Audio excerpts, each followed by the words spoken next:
በአላህ እንምላለን ይህንን የአባቶቻችንን መሰደብ ቂላቂሎች በመባላችንና አማልክቶቻችንን መነወራቸውን ከእንግዲህ አንታገስም። የምታስቆም ከሆነ አስቁማቸው። አሰላሙ አለይኩም ወራህመቱላሂ ወበረካቱ። ውድ የተከበራችሁ የቻናል ቤተሰቦች እንዴት ናችሁ? ሰላም ከኔ አልሐምዱሊላህ በጣም ሰላም ነኝ። ክርስቲያን ወገኖችም ሰላም ብያለሁ። ለቻናሉ አዲስ የሆናችሁ ሰብስክራይብ ያድርጉ። ሰብስክራይብ ያደረጋችሁ አበረታቱኝ።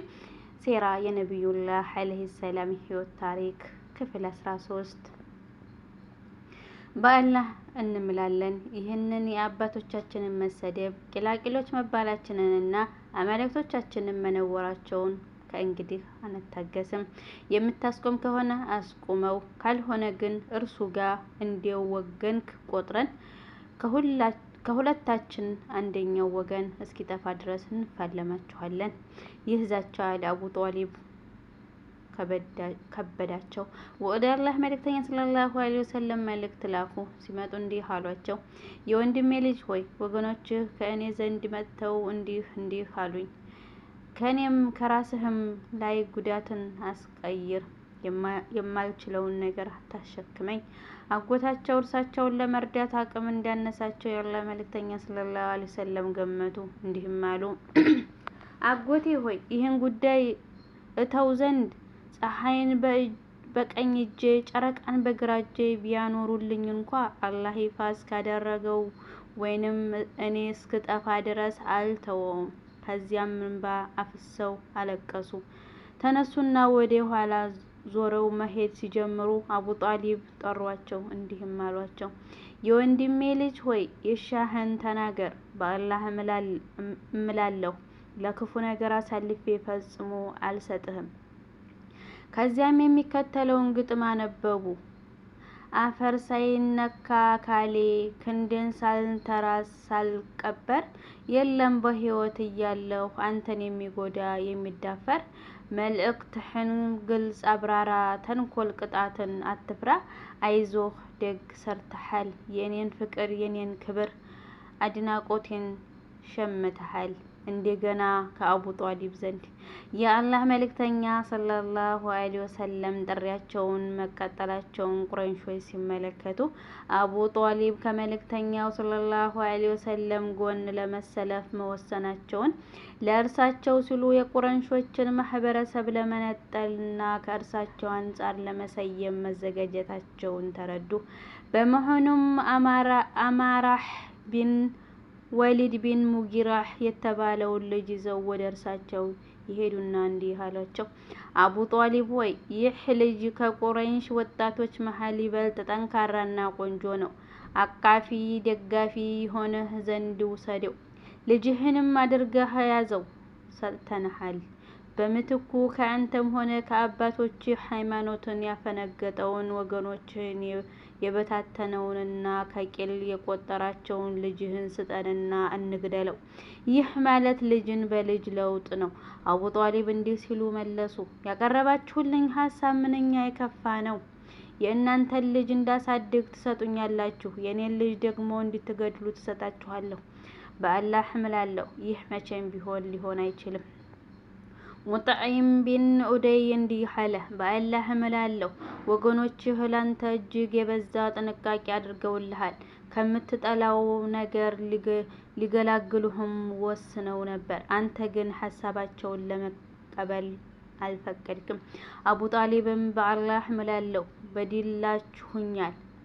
አንተም ሰዎችን አስተባብረህ በእኔ ላይ ተነስተሃል፣ ልታጠቃኝም ወስነሃል። የምትችለውን ማድረግ ትችላለህ ሲሉ መለሱለት።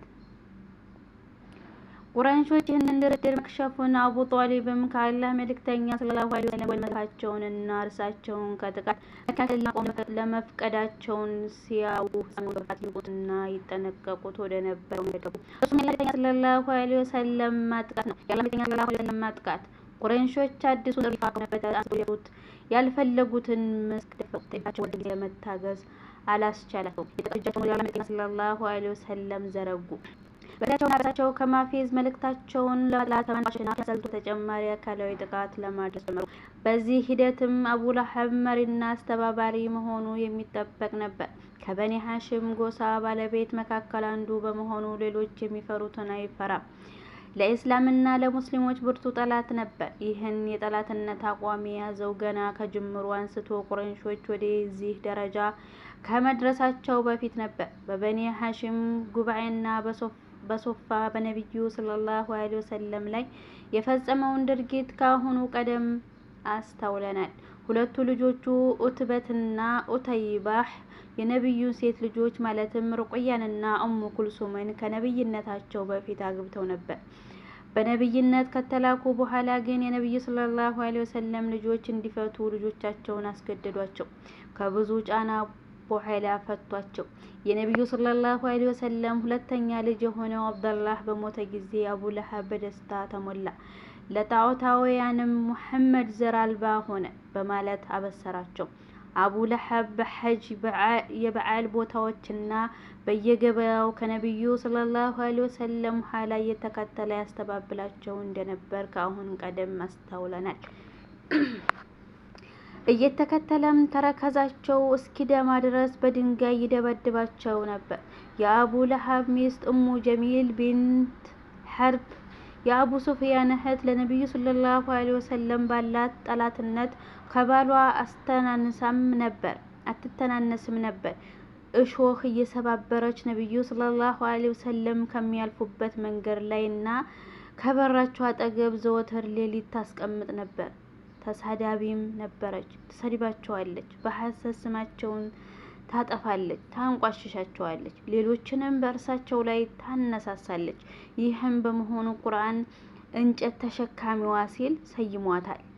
እርሷንና ባለቤቷን አስመልክቶ የቁርአን መልእክት መውረዱን ስትሰማ በንዴት ከአላህ መልእክተኛ ሰለላሁ ዐለይሂ ወሰለም ዘንድ መጣች። ከካዕባ አጠገብ ተቀምጠው ነበር። አቡበክር አብረዋቸው ነበሩ። በእጇ ድንጋዮች ጨብጣለች። ህይወቷን የቀየረ ዳዋ በየሳምንት ከጁምዓ ሶላት በኋላ የ11 ዓመት ልጁን ይዞ በሆላንድ ዋና ከተማ አምስተርዳምና በዙሪያዋ ባሉ ቦታዎች ጉዞ ወደ ጀነት የሚል ርዕስ የያዙ እስላማዊ መጽሐፎችን በነጻ የሚያድል አባት ነበር። ከሳምንቱ በአንደኛው ጁምዓ አባትና ልጅ ምሳቸውን እየተመገቡ ነው። በጎ ተግባራቸውን ሲያስጓጉል የሚችል በረዶ የቀላቀለ ኃይለኛ ዝናብ መዝነብ ጀመረ። ልጁ የብርዱን ኃይል ለመቋቋም ልብሶቹን እየደረበ አባቴ አሁን ዝግጁ ነኝ አለ። አባት በልጁ ሁኔታ በመገረም ለምን ነው ዝግጁ የሆንከው ሲል ጠየቀው። መጽሐፎቹን የምናድልበት ሰዓት እኮ ደረሰ፣ እንንቀሳቀስ ብዬ ነው አለ ልጁ። አባት አየሩ እኮ ከባድ ነው፣ ብርድ ነው፣ ለመንቀሳቀስ ያስቸግራል አለ። ልጁም ሲመለስ አባቴ ሆይ ወደ እሳት የሚጓዙ ሰዎች እያሉ ብርድ ከተግባራችን ሊበግረን ከቶም መፍቀድ የለብንም። አባት በልጁ አንደበት የበለጠ ቢደመምም በዚያ ብርድ ወደ ውጭ መውጣት አልፈለገም። ልጁ ግን በአቅራቢያው ወዳሉ ቦታዎች እየዞረ መጽሐፎቹን እንዲያድል የአባቱን ፍቃድ ጠየቀ። ምንም እንኳ የልጁ እድሜ ትንሽ ቢሆንም በብርድ የተመቱትን የአምስተርዳም ጎዳናዎች እያሳበረ ተልእኮውን ለመፈጸም አልገታውም ነበር። አልፎ አልፎ ላገኘው ሰው መጽሐፎቹን አድሎ ጨረሰ። በእጁ ላይ አንዲት መጽሐፍ ቀረች። ብቅ የሚል አንድም ሰው ጠፋ። ጎዳናው ላይ የሚታይ ምንም ነገር የለም። ካለበት ጎዳና በስተቀኝ በኩል ወዳለው መጀመሪያ ቤት በማምራት እጁ ላይ የቀረችውን መጽሐፍ ለመስጠት ከጀለ። የቤቱን መጥሪያ ተጫነ። ማንም ብቅ ያለ የለም። በተደጋጋሚ መጥሪያውን ተጫነ። ምላሽ የለም። ለመጨረሻ ጊዜ መጥሪያውን ለተወሰኑ ሰከንዶች ተጭኖ ያዘ። በሩ ቀስ ብሎ ተከፈተ። ፊቷ በሐዘን የተቆራመደ ሴት ከልጁ ፊት ቆማለች። በተርበተበት አንደበት ምን ልርዳህ ልጄ አለችው።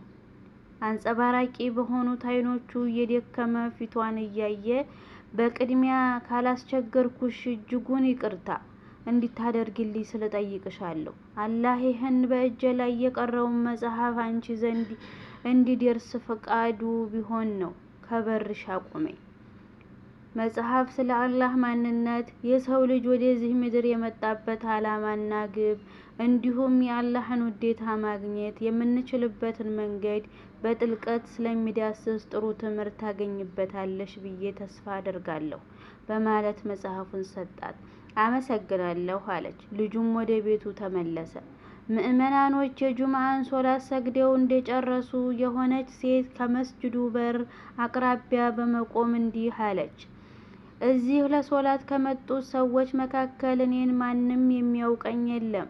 ከዚህ በፊት በዚህ መስጂድ ቅጥር ክልል ውስጥም ገብቼ አላውቅም። ከሳምንት በፊትም ሙስሊም አልነበርኩም። አንድም ቀን ሙስሊም ሆናለሁ ብዬ አስቤም አላውቅም። የማፈቅረው ውዱ ባለቤቴ ከጥቂት ወራት በፊት በሞት ተለየኝ። በዚህች ድቡልቡል መሬት ላይ ብቻዬን ጥሎኝ ሄደ። ያኖረኝ ውርስ፣ ሐዘንና ጭንቀት ብቻ ሆነ። እንደኔ ፍላጎት ቢሆን ኖሮ ያለፈው ሳምንት ዓርብ ዕለት በገዛ እጄ ይህችን ዓለም የምሰናበትባት የፍጻሜ ቀን ነበረች። የተስፋ ጠብታ ከውስጤ ነጠፈ። የብቸኝነትና የባዶነት ስሜት ከበበኝ።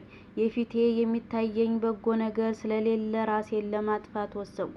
ወንበርና ገመድ አዘጋጅቼ የቤቴ ጣራ ላይ ገመዱን አጥብቄ ያሰርኩ። ፈራ ተባ እያልኩ ወንበሩ ላይ ወጣሁ። ገመዱን አንገቴ ላይ እያጠለቅኩ ሳለ የቤቴ ደወል ጮኸ። ካለሁበት ቦታ ምንም መንቀሳቀስ አልፈለኩም። ደወሉን የሚያቃጭለው ሰው ሲሰለቸው ይመለሳል ብዬ አሰብኩ። ነገር ግን ጥሪው እየበረታ ሄደ። ውስጤ በጥርጣሬ ታመሰ። ማን ሊሆን ይችላል በማለት አሰብኩ። ነፍሴን ከስጋዬ ሊነጥላት ከተዘጋጀው ገመድ ውስጥ አንገቴን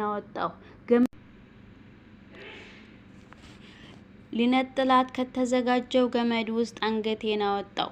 ገመዱን መልሼ አንገቴ ውስጥ በማጥለቅ እስትንፋሴ እንዲቋረጥ እንደማደርግ ለራሴ ቃል መግባት በሩን ለመክፈት ሄድኩ። በሩን ስከፍት በዚያ ብራንዳማ ወቅት